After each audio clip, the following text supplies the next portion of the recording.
What's up, guys? It's Shawn Myszka, the movement Miyagi, coming to you with another Ask the Players. And again, if you haven't been following along with this short installment series that I began, I'm asking past and current players of mine, those that I've partnered with, what they would say to their younger self if they could go back. Essentially, what it is that they wish they would have learned earlier.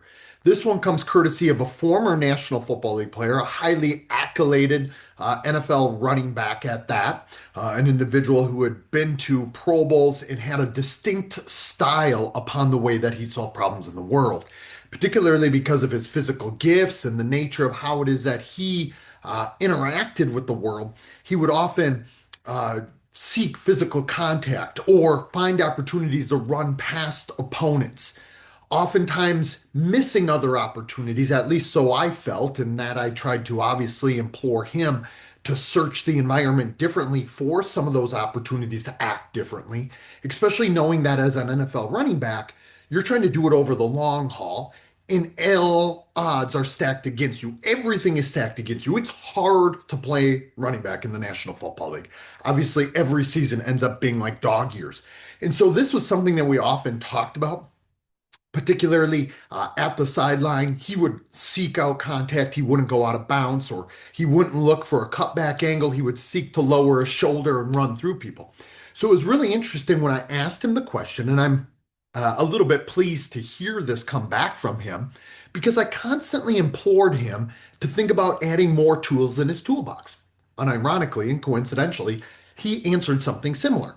He essentially said, when I asked him the question, you could go back, do it all again. What advice would you give yourself?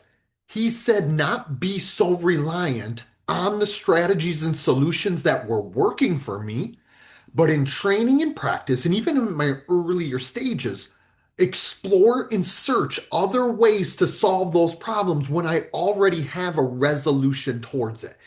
And I think this is a really interesting thing that he's saying here. Of course, if you followed any of my work, and if you haven't yet and you've begun to, really, when I think about solving movement problems in the world, no two movement problems are ever the same. Thus, neither are any two movement solutions. And we never really know, especially with the level of aliveness, unpredictability, the this unpredictable nature, this perturbing nature, the unexpectedness, the surprises that can happen on any given snap for all 11 players on one side of the ball and the other. There are things that happen, high variability, that will expect to require a ton of adaptability from us as a mover.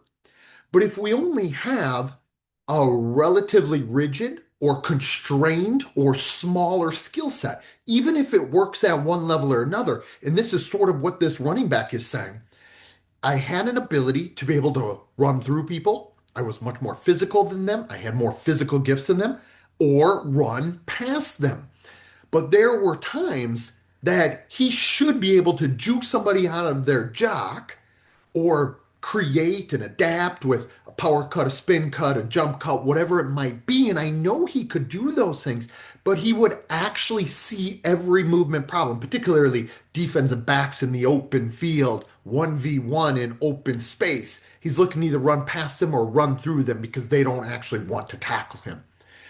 But to do it over the longer haul, and this is sort of what he's insinuating, that he would go back and tell himself, explore those strategies, use those strategies, and ultimately, and he even said this, enhance my use of those strategies that I didn't even know I had access to.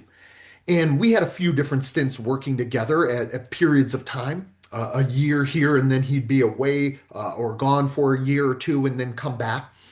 And over time, he started to develop a more skillful adaptability by using more of those strategies. Because when strength and power and speed and explosiveness start to decrease, as they often do over time, we want to still have the ability to solve similar unfolding movement problems, but in different ways, as our physical qualities and traits and characteristics likely will change. So, no matter how long you've played for, if you have only one or two ways to skin a cat, that's probably going to limit how far it is that you can go and what types of movement problems you are able to solve. And I think that's really something I want y'all to think about. Again, in my perspective, abundance precedes adaptability. So having more ways of potentially solving similar movement problems, having multiple options on the table allows us to be more open and responsive to executing in any given way that the problem calls for us to. And so I'm really proud of this player, even though it's been quite some time since he's been retired from the league now, for him to even be thinking about this and to tell himself, if I could go back, because he has kids that probably will end up playing football and playing football at a pretty high level because they have some gifts. And this is something that you can learn from as well.